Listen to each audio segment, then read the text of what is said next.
Patient रात के कुछ तो 12:30-1 बजे के आसपास सैन की कैजुअलिटी में आया था और उसके साथ 7 से 8 उसके रिलेटिव्स वगैरह भी आए थे एंड पेशेंट ने ऑलरेडी दारू वगैरह पी रखी थी। Patient was already intoxicated and वो ऑलरेडी बाहर कुछ मारपीट वगैरह करके आ चुके थे। इसकी वजह से उसके चेहरे पे बहुत घाव थे और घाव के उनको मतलब वो घाव के लिए उसको ट्रीटमेंट ऑलरेडी चल रही थी और उसको सूचर्स वगैरह लिए गए थे। बट वो जो घाव थे वो चेहरे पे थे तो एक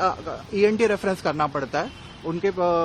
जो फिटनेस है वो देनी पड़ती है। तो उसके लिए 3:30 बजे के आसपास ENT डिपार्टमेंट को उनका फिटनेस के लिए भेजा गया था एंड 3:30 बजे के आसपास हमारी जो फीमेल रेसिडेंट डॉक्टर थी वहाँ पे वो ऑन कॉल थी एंड जैसे ही वो वहाँ पे गए तो she started examining the wound and wound जो एग्जामिन करते हैं तो ऑलरेडी जो ड्रेसिंग वगैरह की रहती है वो जस्ट निकालते हैं। तो निकालने के टाइम पे that's a very normal and minor procedure and that is a routine procedure जो की जाती है वुंड एग्जामिन करने के लिए। तो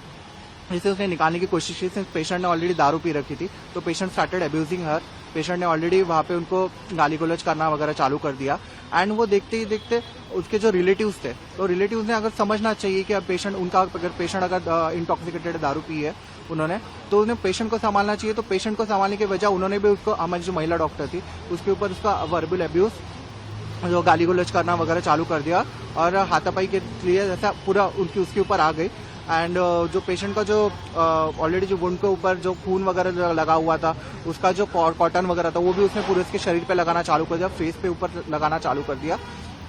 एंड उसके बाद में जैसे ही फिर पेशेंट रिलेटिव ने वगैरह सॉरी जो अपनी नर्सेस वगैरह थी उन्होंने इंटरवीन वगैरह किया और इन सब के बीच में जो हमारी जो रेसिडेंट डॉक्टर थी उसके हाथ पे एब्रेशंस वगैरह भी आ चुके थे एंड जैसे ही उन्होंने सिक्योरिटी को बुलाने की कोशिश की वो 7 से 8 लोग अलॉन्ग विद पेशेंट सबके सब भाग चुके हैं यहाँ से। This is not the first incident जो अभी हुआ है, इसके पहले भी ऐसे बहुत सारे इंसिडेंट छोटे मोटे होते रहते हैं बट सब इंसिडेंट जो है वो रिपोर्ट नहीं होते। तो बेसिकली इसलिए हम लोग के अभी और जो कोलकाता में जो हुआ है that is a very heinous crime which has happened और उसके निषेधार्थ हम लोग अभी यहाँ पे प्रोटेस्ट कर रहे हैं और प्रोटेस्ट में हम लोग की यही मांग है और वो हम लोग की बेसिक मांग है। बेसिकली हम लोग को क्या चाहिए, हम लोग को सिक्योरिटी चाहिए, काम की जगह पे हम लोग को सिक्योरिटी चाहिए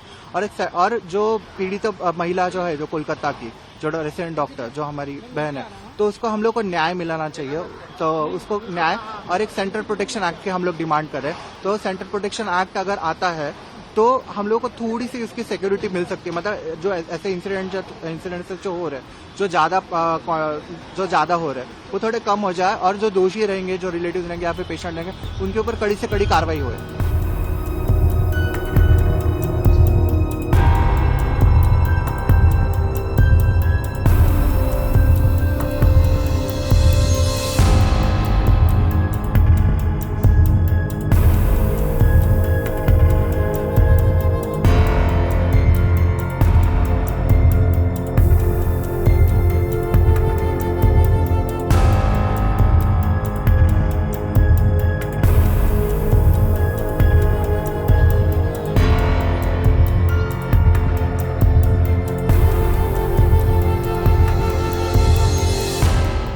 From breaking news, detailed analysis, in-depth interviews and explainers, follow the Times of India.